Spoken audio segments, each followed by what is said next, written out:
Le cri de la terre. Qu'est-ce qui nous rend vraiment heureux ? C'est une question qui revient souvent dans les échanges sur l'écologie intégrale, et à nouveau en ce moment où nous préparons le temps pour la création qui aura lieu partout dans le monde en septembre.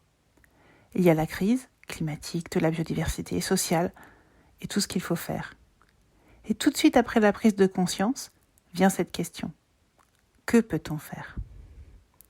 Bien sûr, il y a tant à faire dans nos modes de vie, pour ne pas dépasser les limites de ce qui est possible sans endommager la planète sur laquelle nous vivons.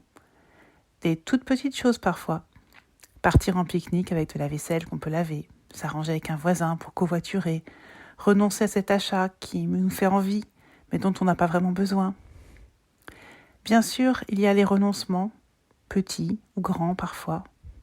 Mais la crise écologique nous invite aussi à réfléchir plus profondément. De quoi ai-je vraiment besoin ? Qu'est-ce qui me rend vraiment heureux ? Quand on me demande quel est le rôle de l'Église dans la crise écologique, je parle souvent de ça, de faire découvrir ça. Nous sommes dans une société où tout pousse à consommer, à évaluer, à comparer. Dans Magnificat Humanitas, le pape Léon nous parle de l'attitude de voir sa vie comme un projet, quelque chose à réussir. Lorsque l'efficacité devient la mesure de la valeur, écrit-il, l'être humain est tenté de se considérer comme un projet à optimiser, plutôt que comme une créature appelée à la relation et à la communion. Je crois profondément que c'est une partie importante de notre mission de chrétien, de faire découvrir autre chose, goûter autre chose, ce qui compte vraiment, ce qui rend vraiment heureux. Dieu nous invite à une vie qui nous rend plus humains, une vie où il y a plus de vie.